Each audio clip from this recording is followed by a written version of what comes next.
I just did a news hit for News Nation, and we talked about Rex Heuermann and his sentencing. Now, keep in mind, this is a man being sentenced for the murders of 8 women. And what we see is not emotional collapse. It's not shame.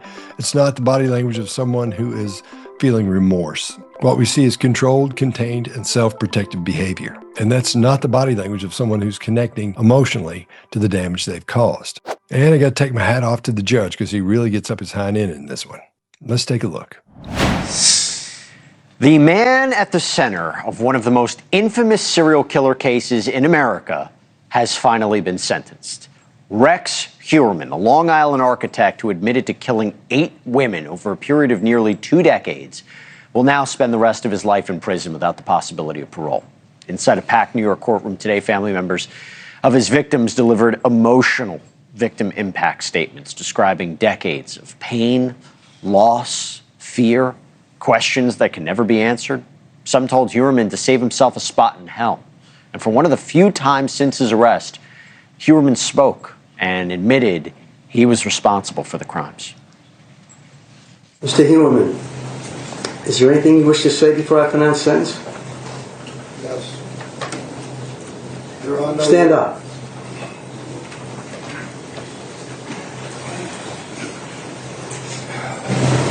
There are no words I can say. I am responsible for what was said in this room today. The words I would say have no meaning, and I'm going to leave it there at this time. Well, guess what? His words didn't sit too well with the judge, who blasted Heuermann, calling him a coward, saying the only thing that he appeared sorry about was getting caught. Mr. Heuermann, as Mr. Tierney said, I know that you're sorry that you got caught. I assume that you're sorry for what you've done to your wife and children. Are you a little bit sorry for what you did to these poor innocent women? 8 women that you strangled to death? At least 8 that we know of? Are you at least a little bit sorry for that? Yes? Yes, I am.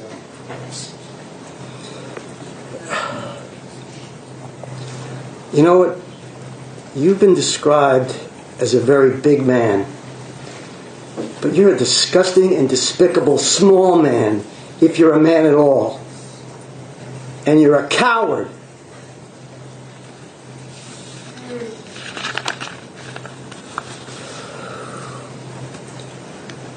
As a result of your plea of guilty to murder in the first degree and count 1 of indictment 73544 of 2024, it's essentially what you serve the rest of your life.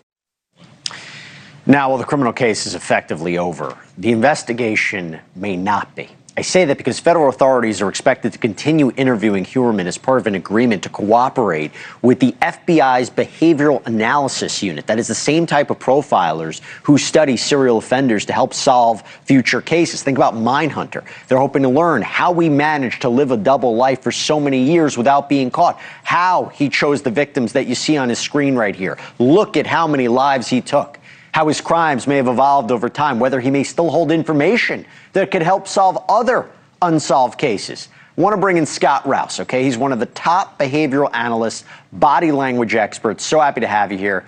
Scott, you saw him in court today. You heard what he had to say. Is there any chance from what you saw that he seemed remorseful? I don't even know if he's capable of remorse. What did you take away from it? No, what we were seeing there is what he thinks remorse looks like. And he's acting like he thinks you think and I think he should act. So, and he says, I understand how bad things, he thinks he's saying, I understand how bad this is, so my words won't have any meaning here.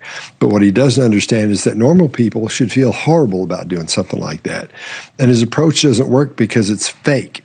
And there are no expressions of sadness, grief, stress, anything on his face. There's nothing in there at all, not even a little bit. And I'm not surprised by that, because when you talk to people who've interviewed serial killers, one of the things they say is, like, they ask, how come I don't feel anything? How come I don't have any feeling towards what I did? They kind of want to understand themselves. And it's frustrating for when you hear the judge or any of the people make statements. You want to inflict that pain on him, but it bounces off, right? It has nothing in it. Talk to me about how he's actually interviewed now by the FBI's Behavioral Analysis Unit.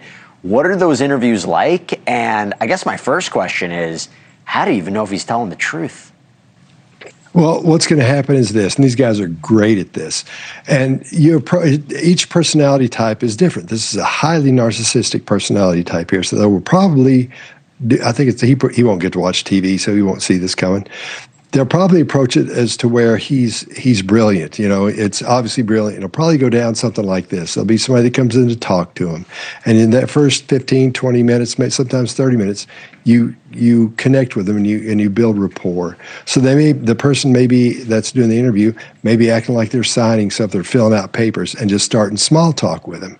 And as they start that small talk, they may say something like, I can't believe somebody with an IQ as high as yours would get snagged for only 8 murders. I don't understand. I think there'd be more than that. And then you go on and you keep talking, and then you set up him thinking you think he's brilliant, because that feeds the narcissistic part of him.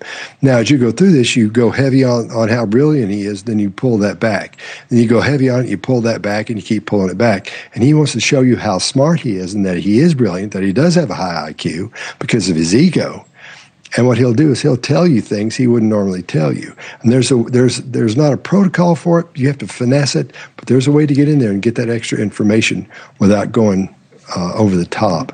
It can be done, and they'll do it. What's the best case scenario? What's the goal? What do they learn that could help prevent anything like this in the future, aside from trying to find out if he was part of other crimes?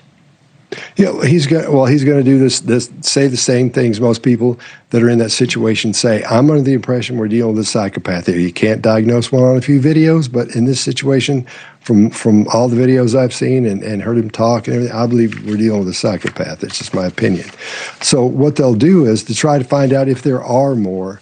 That's the approach they'll take. They'll make him feel smart. And what you want to know is what else he's done, or was there anyone else involved? So that's what they'll be hunting for. Any patterns, anything, and ways that he escaped, loopholes in the system, although when he committed these crimes, very different than what we're dealing with today. Technology has changed. Yeah. Scott Rouse, thank you so much for taking the time. I really appreciate it. Thanks for having me. So what we saw in this was flat affect. That means there's no emotional response at all, not even a little bit. There's an absence of emotion. We didn't see anything in his face. We didn't see anything in his body. Nothing told us he was stressed, remorseful, sad, anything. And what we heard was minimal verbal remorse. There are no words I can say. I am responsible for what was said in this room today. The words I would say have no meaning. And I'm going to leave it there at this time.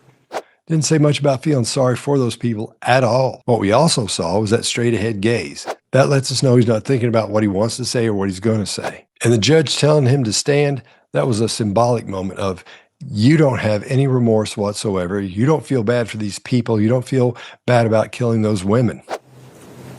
Stand up.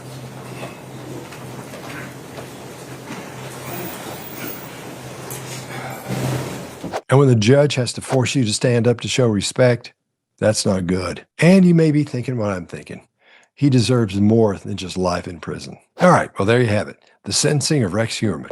Let me know what you think down in the comments. If you have any questions about body language, just email me, bodylanguagequestions@gmail.com, and I'll get right on it.